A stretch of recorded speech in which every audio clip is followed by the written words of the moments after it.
नमो तस्य भगवतो अरहतो सम्मा सम्बुद्धस्य। नमो तस्य भगवतो अरहतो सम्मा सम्बुद्धस्य। नमो तस्य भगवतो अरहतो सम्मा सम्बुद्धस्य। बुद्धं शरणं गच्छामि, धम्मं शरणं गच्छामि, संघं शरणं गच्छामि, द्वितीयाम्पि बुद्धं शरणं गच्छामि, द्वितीयाम्पि धम्मं शरणं गच्छामि, तृतीयाम्पि संघं शरणं गच्छामि, तृतीयाम्पि बुद्धं शरणं गच्छामि, तृतीयाम्पि धम्मं शरणं गच्छामि, तृतीयाम्पि संघं शरणं गच्छामि। पाणातिपाता वेरमणि सिक्खापदं समादयामि। अदन्नादाना वेरमणि सिक्खापदं समादयामि। कामेषु मिच्छाचारा वेरमणि सिक्खापदं समादयामि। मुसावादा वेरमणि सिक्खापदं समादयामि। सुरामेरं मद्यपमादिष्ठाना वेरमणि सिक्खापदं समादयामि। बुद्धं नमामि, धम्मं नमामि, संघं नमामि। अहं नमामि संपदा सात् सात् सात्।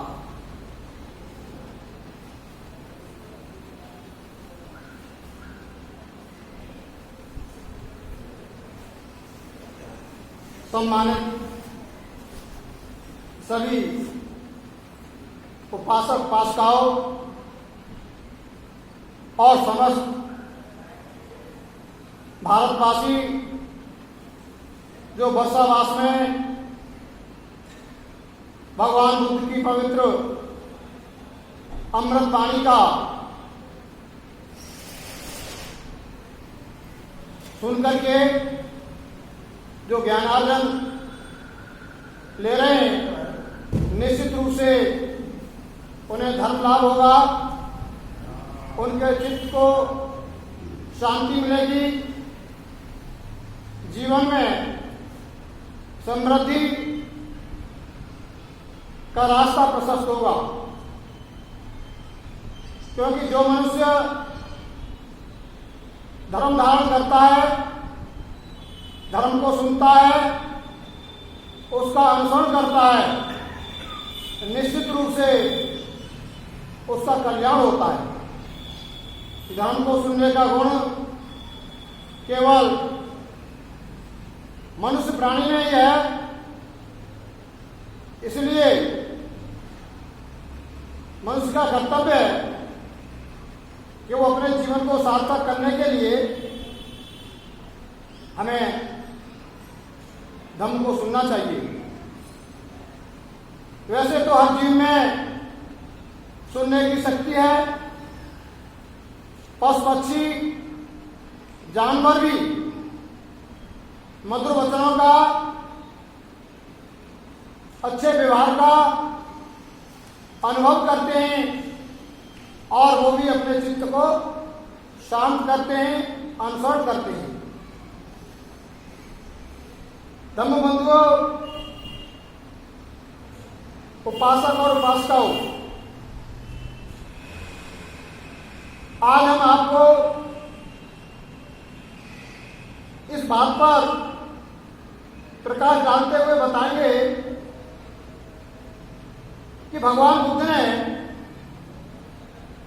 जब यह सुनिश्चित कर लिया ज्ञान प्राप्त करने के बाद क्या मुझे लोक कल्याण के लिए जो पवित्र मार्ग प्राप्त हुआ है, जो ज्ञान प्राप्त हुआ है, उस ज्ञान मार्ग को जनता को बताऊं, जन जन को बताऊं, ताकि पीड़ित मानवता उस मार्ग पर चल के उन धर्म के नीति और सिद्धांतों का अनुसरण करके अपना कल्याण कर सके। तो भगवान बुद्ध ने अपने धर्म प्रचार की योजना बनाई और उस योजना में धम्म दीक्षा के दो अर्थ हैं।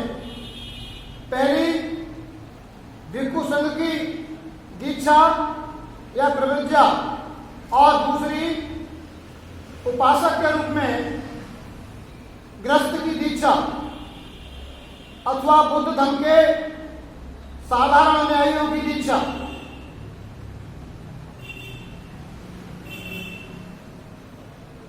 चार बातों को छोड़ करके शेष में भिक्षु और उपासक के जीवन मार्ग में कोई अंतर नहीं है।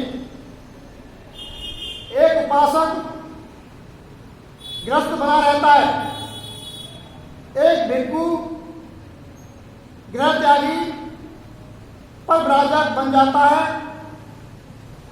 उपासक और भिक्षु दोनों के लिए अपने जीवन में कुछ नियमों का पालन करना आवश्यक है।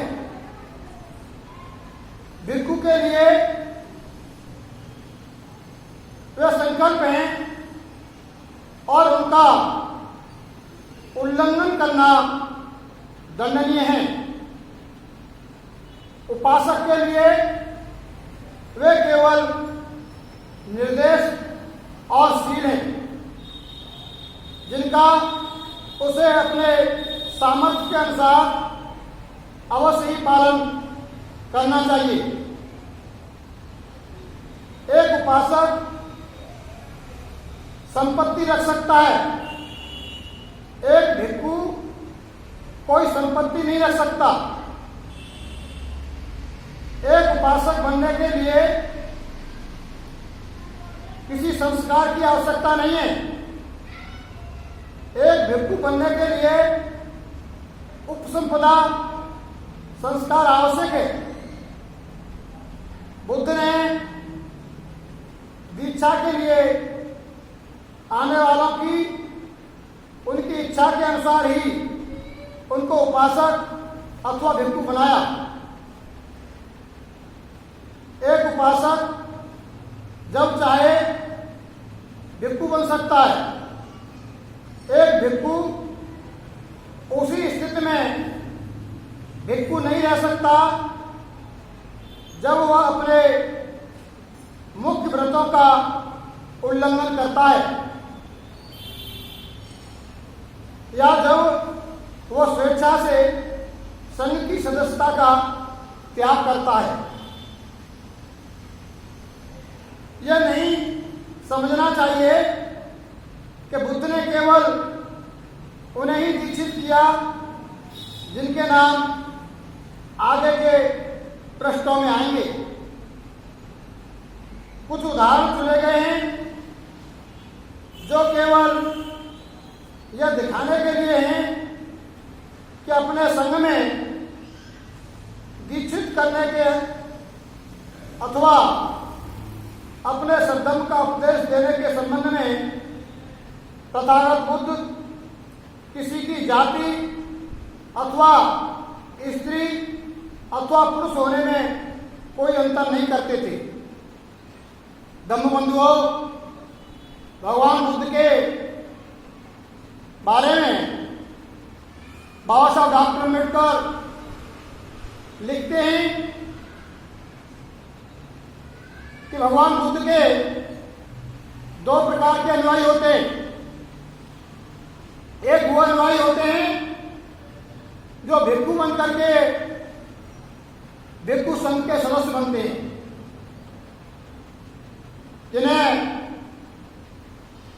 भिक्षु बन के रहना पड़ता है और उनकी शर्तें, और एक उपासक जो गृहस्थी में रहते हुए बुद्ध का अनुयायी हो सकता है, दोनों के जीवन में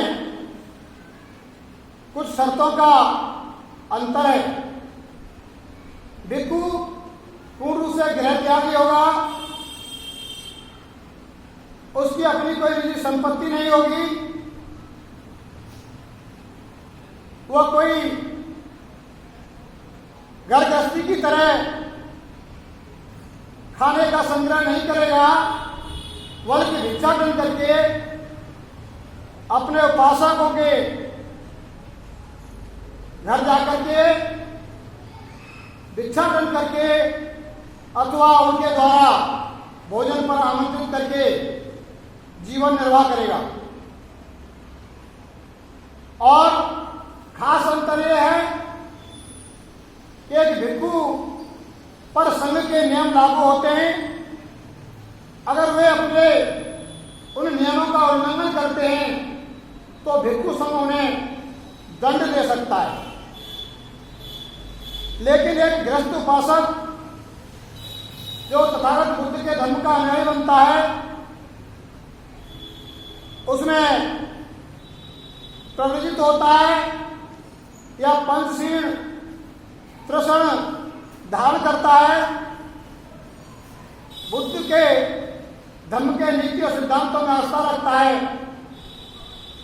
तो यह उसका नैतिक दायित्व है कि वो नीति सिद्धांतों का पालन करे, शीलों का पालन करे, अष्टांगिक मार्ग का पालन करे।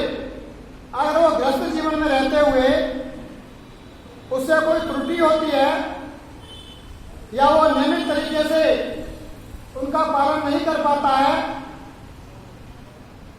अनजाने में कोई भूल होती है, तो वो दंडात्मक नहीं है,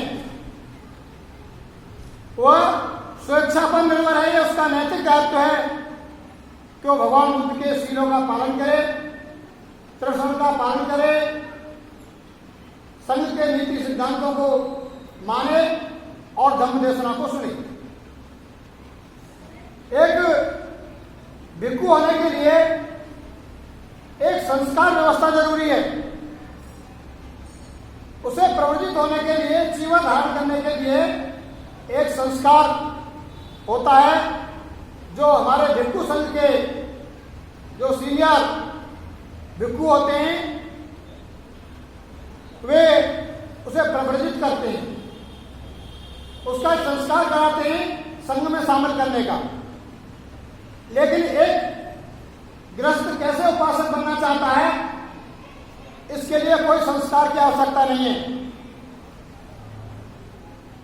और ये बात तथागत बुद्ध की आज हमें भारतीय संविधान में पढ़ने के लिए मिलती है कि भारतीय संविधान आपको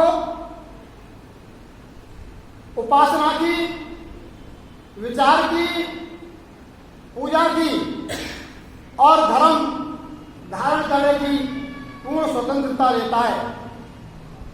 आपके केवल बुद्ध धर्म में त्रिशण और पंचशील को अपने मुंह से बोलने पर, भिक्षु के द्वारा बुलवाने पर, अगर आपने त्रिशण बोल दिया, पंचशील बोल दिया, तो आप बुद्धम शरणम गच्छामि हो गए, आप बौद्ध अनुयायी हो गए। इससे ज्यादा कोई संस्कार करने की आवश्यकता नहीं है। ये केवल आस्था और विश्वास का मामला है। धर्म स्वेच्छा से धारण किया जाता है। इसलिए हमारे उपासक बंधुओं को निसंकोच होकर के जो भगवान बुद्ध के धम्म में, संघ में और त्रिशण पंचशील में आस्था रखते हैं, वो ये मानकर चलें कि वो बौद्ध है। केवल भिक्षु होने के लिए संस्कार आवश्यक है। इसलिए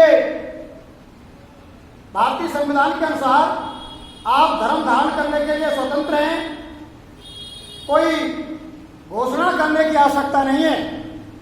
बल्कि आपकी भगवान बुद्ध के उपासना में, वंदना में शामिल होना ही आपके लिए बौद्ध होने का घोषणा है।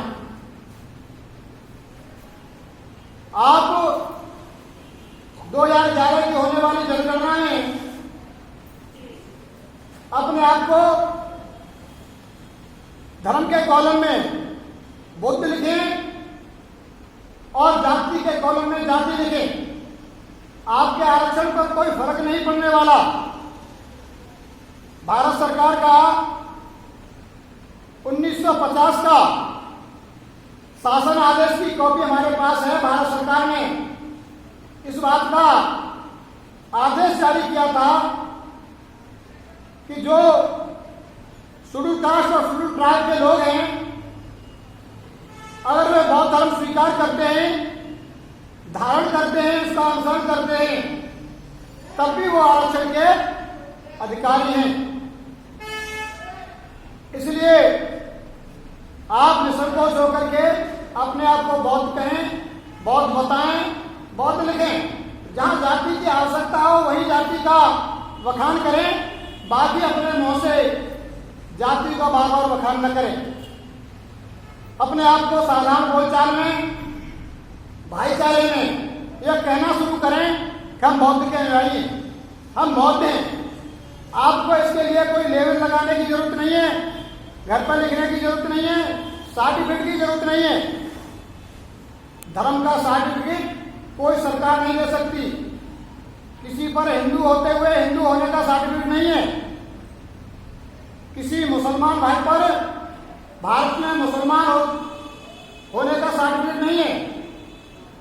किसी सिख भाई पर सिख होने का सर्टिफिकेट नहीं है, क्योंकि धर्म स्वतंत्र रूप से अंतरात्मा की चेतना की स्वतंत्रता का मामला है। आज आप किस धर्म में आस्था रखते हो, कल किस धर्म में आप परिवर्तित हो सकते हो, इस बात की पूर्ण आजादी भारत का संविधान देता है।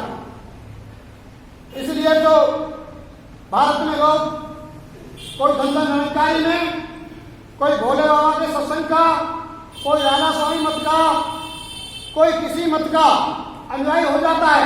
इसके लिए उसे घोषणा की जरूरत नहीं पड़ती, कहीं से परमिशन की जरूरत नहीं पड़ती, और वो अपने आप को कहना शुरू कर देता है कि मैं राधा स्वामी मत का मानने वाला हूं, मैं सिख धर्म को मानने वाला हूं।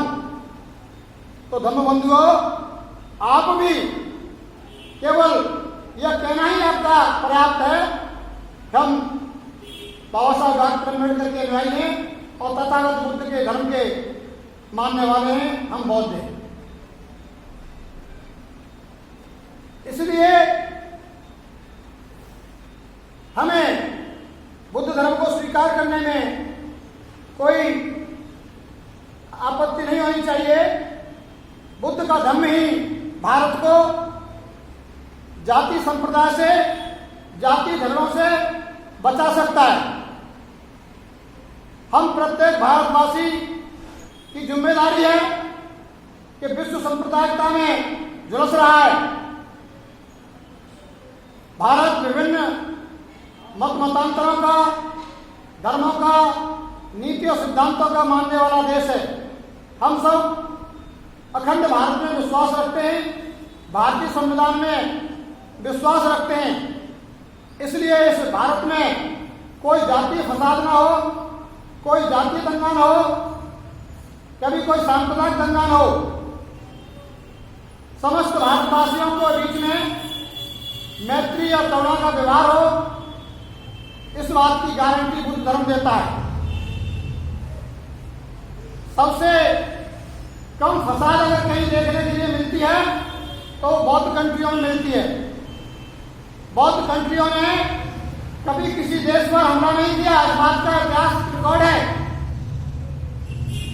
क्योंकि वो जियो और जीने में आस्था रखते हैं। इसलिए भारत को अखंड बनाना है, भाईचारा स्थापित करना है, जाति वैमनस्यता को देश से समूल नाश करना है, तो हमें भगवान बुद्ध के अमर संदेश को धारण करना होगा। इसलिए सम्मानित उपासक उपासिकाओं, आज की हम वाणी को यहीं पर विराम देंगे और आपसे ये अपील करेंगे कि आपको बताया कि दो तरीके के भगवान बुद्ध के अनुयायी होते हैं, एक प्रवृत्त होकर के भिक्षु संघ में बन करके, एक साधारण तरीके से। तो हम सब भगवान बुद्ध के व्यस्त जीवन में रहते हुए उपासक हैं। हमें त्रिशरण पंचशील को धारण करना है, नियमित वंदना में भाग लेना है, अपने आप को बौद्ध लिखना है, अपने घर पर पंचशील का झंडा लगाना है। जिसका झंडा बुलंद होता है, कहते हैं जिसका झंडा बुलंद होता है उसका मान सम्मान और हौसला भी बुलंद होता है। इसलिए पंचशील का झंडा इस बात का प्रतीक है। हम पंचशील धारण करने वाले लोग हैं, हम शीलवान लोग हैं। आज घर घर क्लेश है। हर एक व्यक्ति ये चाहता है कि मेरी पुत्री के लिए शीलवान लड़का मिले, वर मिले, वो कैसा हो, शीलवान हो। और जिसको अपने बेटे के लिए बहू की जरूरत है वो भी समाज में चर्चा करता है कि मुझे शीलवान बेटी चाहिए, धन नहीं चाहिए। तो शीलवान बेटा कहां से आएंगे और शीलवान बेटी कहां से आएंगी? शीलवान बेटा और बेटी हमारे एक दूसरे के परिवार में से आएंगे। और परिवार शीलवान कब बनेगा? जब शीलों को धारण करेंगे। शील धारण करने से हम सदाचारी बनते हैं, हमारा श्रेष्ठ जीवन बनता है। और शीलवान जब होते हैं तो हम तमाम बुराइयों से दूर रहते हैं, जैसा कि पंचशील का संदेश है। इसलिए हमारे घर में अच्छी बहू आवे शीलवान, और हमारी पुत्री के लिए शीलवान बेटा मिले, वर मिले, तो हम लोगों को संकल्प लेना है कि भगवान बुद्ध के धर्म को जगह जगह चर्चा करनी है। विचार का प्रचार और शक्ति का इजहार जो समाज नहीं करता वो मिट जाता है। विचार कितना भी उम्दा हो, ज्ञान कितना भी बढ़िया हो, आपका दिमाग पूरा ज्ञान से भरा हो, लेकिन आपका ज्ञान दिमाग से जवान पर नहीं आता तो वो लोक हितकारी नहीं हो सकता, जनता के किसी काम का नहीं होता। और एक न एक दिन वो ज्ञान आपके साथ चला जाएगा, नष्ट हो जाएगा। इसलिए अगर आपके पास कोई शक्ति है